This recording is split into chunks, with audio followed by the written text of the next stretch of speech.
सुनिए सुनिए,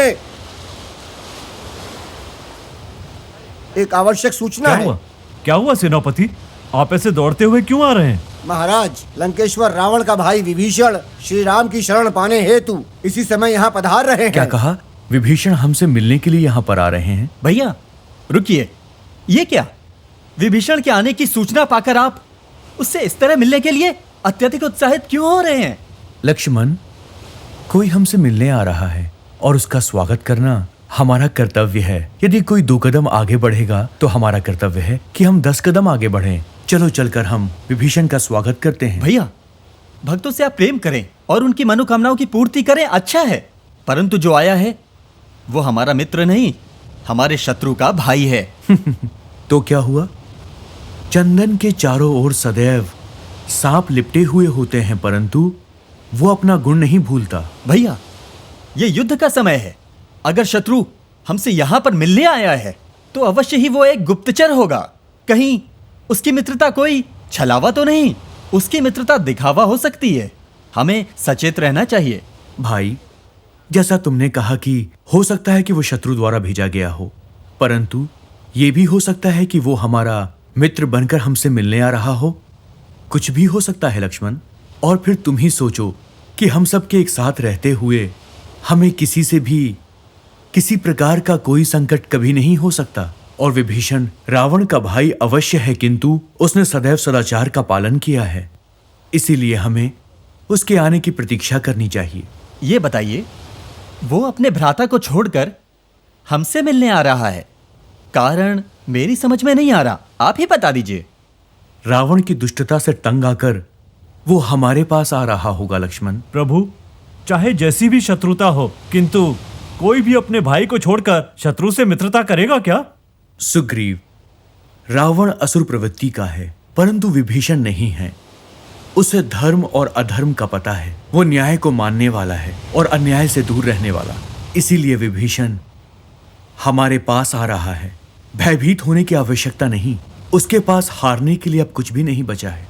सत्य है, मेरे भाई ने अपराध किया तो हमने इनसे मदद मांगी और प्रभु श्री राम ने बाली को एक ही बाण से मार गिराया। हाँ प्रभु, सदैव धर्म की ही विजय होती है। प्रभु, यहां उपस्थित सभी लोगों में आप सबसे अधिक अनुभवी हैं। आप एक महान योद्धा और एक परम ज्ञानी भी हैं, इसीलिए आपसे एक आग्रह है। कहिए प्रभु। जो हमसे मिलने आ रहे हैं उनके विषय में कुछ बताइए। प्रभु, कपटी हिरन को सोने का हिरन समझकर उसके पीछे जाने से इतनी विपदाओं का सामना करना पड़ा। यदि वे लोग सच्चे हृदय से आए हैं तो उनका स्वागत कीजिए, ये हमारे हित में होगा प्रभु, यही मेरा सुझाव है। अच्छी बात है, मैं आपकी बातों पर विश्वास करता हूं। हे हनुमान। आज्ञा प्रभु। विभीषण के संबंध में तुम कुछ कहना चाहोगे? प्रभु, सुग्रीव जी और जाम्बवंत जी ने आपको नीति और न्याय के बारे में बताया। उनके बताए नीति और न्याय अनुचित नहीं है प्रभु, उनके ज्ञान पर कदापि संदेह नहीं करना चाहिए, किंतु आपके शरण में आए हुए विभीषण को हमें उस दृष्टि से नहीं देखना चाहिए प्रभु। अच्छा, ऐसा है? हाँ प्रभु, लंका में इंद्रजीत ने मुझे ब्रह्म अस्त्र में बांधकर जब रावण के दरबार में पेश किया, रावण को एक दूत के साथ कैसा व्यवहार करना चाहिए ये विभीषण जी ने नीति और न्याय के अनुसार समझाया। उन्होंने लंकापति को बताया, नारी, बालक और दूत को दंड देने के पहले नीति का अच्छी तरह से विचार कर लेना चाहिए। केवल विभीषण जी ने ही लंका में आपके सेवक हनुमान को बचाने के लिए लंका में पूरा प्रयास किया। प्रभु, विभीषण ही पूरी लंका में अन्य असुरों के जैसा नहीं है, वो भी आपका भक्त है प्रभु। और विभीषण जी ने ही लंका में माता सीता कहाँ पर है मुझे बताया था। और प्रभु, विभीषण जी की ही तरह राक्षसी त्रिजटा अशोक वन में माता सीता को सदैव धीरज बंधाती रहती हैं प्रभु। और केवल इतना ही नहीं, अन्य राक्षसियों के अत्याचार से माता सीता की रक्षा भी करती हैं वो। प्रभु, तेरी जटा अपने पिता विभीषण की ही तरह दयालु है प्रभु। यदि विभीषण जी हमारे साथ रहे तो हमारे लिए उचित रहेगा। इसलिए प्रभु, शरण में आए हुए विभीषण को मेरे विचार से हमें शरण देनी चाहिए और उसे आपकी सेवा का अवसर देना चाहिए प्रभु। हनुमान, सदैव अपने हृदय की सुननी चाहिए। पूर्ण विचार करके ही कोई निर्णय लेना चाहिए। विभीषण सोने की लंका का त्याग करके हम वनवासियों के मध्य आ रहा है। इसका अर्थ हुआ उसका हृदय सच्चा है, और सच्चे हृदय वाले मनुष्य के भीतर स्वयं श्री नारायण वास करते हैं। हमें उसका स्वागत करना चाहिए। सुग्रीव प्रभु, तुम शीघ्र जाओ और विभीषण को साथ लेकर हमारे पास आओ। जो आज्ञा प्रभु।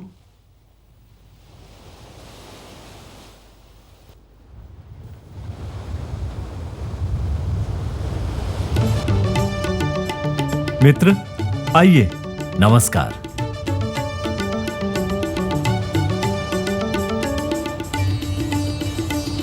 श्री रामचंद्र जी को मेरा नमस्कार। रघुकुल शिरोधार्य को प्रणाम। श्री राघव प्रभु को वंदन। मैं आपकी शरण में हूं। हे विभीषण, तुम परम ज्ञानी और परम तपस्वी हो, धर्म का पालन करने वाले हो, और केवल इतना ही नहीं, तुम 2 वेदों के ज्ञाता भी हो। अनेक भूषणों से युक्त तुम विभीषण हो। आओ।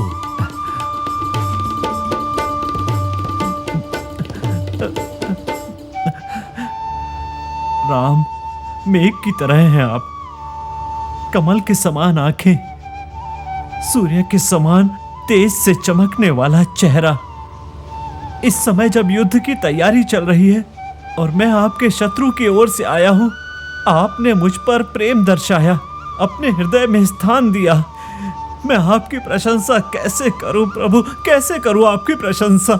विभीषण, तुमने अपनी भावनाओं से मेरा हृदय जीत लिया है। मैं अति प्रसन्न हुआ। राम। मैं तुमको वचन देता हूं कि लंका का महाराज बनाऊंगा। धन्यवाद प्रभु। आओ, हमारे साथ आओ।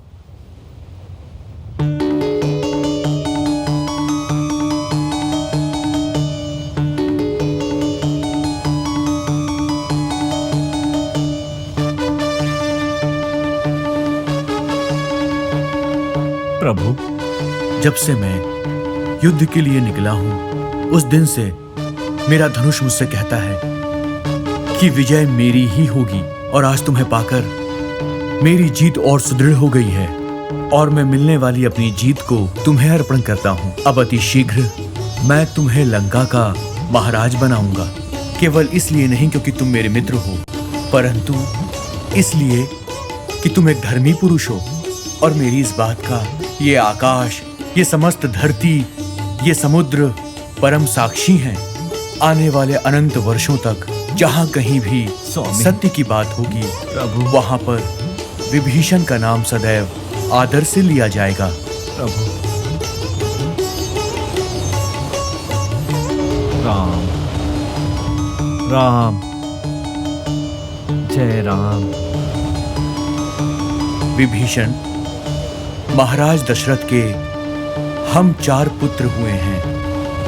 गुगना को मिलाकर हम 5 बने हैं, और वानर राज, किष्किंधा नरेश, सुग्रीव हमारे छठे भाई हैं। और आज के दिन मैंने आपको अपना भाई बना लिया है। विभीषण, आज आप मेरे 7वें भाई बन गए। आइए, गले लग जाइए। आइए, आपको हृदय लगाकर मैं आज अति प्रसन्न हो गया हूँ विभीषण। राम राम। राम राम। भाई, भाई, प्रभु, आपकी शरण में आकर मेरा जीवन सफल हो गया। मुझे बहुत आनंद हो रहा है। अब जब भी मेरा जन्म हो तो मैं आपका सेवक बनके आपकी सेवा करना चाहता हूँ। जय राम। देखो विभीषण, हमें लंका जाने के लिए जल पर सेतु बनाने का कार्य आरंभ करना है। इसी सेतु पर चलकर हम लंका पहुंचेंगे और युद्ध करेंगे, और रावण के अन्याय को मिटा के रख देंगे। सुग्रीव, प्रभु, कार्य आरंभ करो। जो आज्ञा प्रभु। युद्ध युद्ध युद्ध युद्ध युद्ध युद्ध युद्ध। जय श्री राम, जय श्री राम, जय श्री राम। और युद्ध आरंभ हो गया। अन्याय के साथ खड़ा हुआ असुरों का कुल शीघ्र ही समाप्त हो गया। लंकाधिपति रावण के कुल को आगे बढ़ाने वाला इंद्रजीत शेषनाग के अवतार लक्ष्मण के बाण से मारा गया। कुल के प्रति निष्ठा रखने वाले और मर्यादाओं का पालन करने वाले कुंभकर्ण अपने कुल का विरोध न करने के कारण युद्ध में मारे गए। तीनों लोकों में जिसका सामना करने वाला कोई नहीं था, वो रावण अपने अहंकार में आकर सीता का अपहरण करके लंका में ले आया और प्रभु श्री राम के हाथों मारा गया। लंका में वीणा की झंकार समाप्त हो गई। असुर रावण का हाथ पकड़ने वाली और न्याय पर चलने वाली कर्तव्य निष्ठता के लिए विख्यात रावण की पत्नी मंदोदरी ने पति की मृत्यु का समाचार सुनकर अपनी जान दे दी। इधर युद्ध में जीतने के बाद श्री राम अपनी पत्नी सीता देवी से मिलने के लिए प्रतीक्षा कर रहे थे।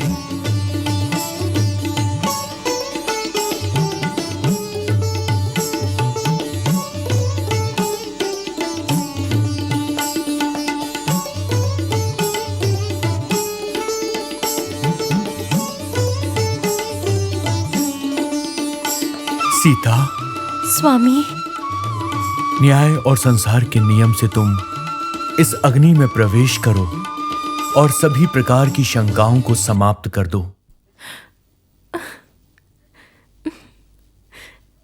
जैसी आपकी आज्ञा।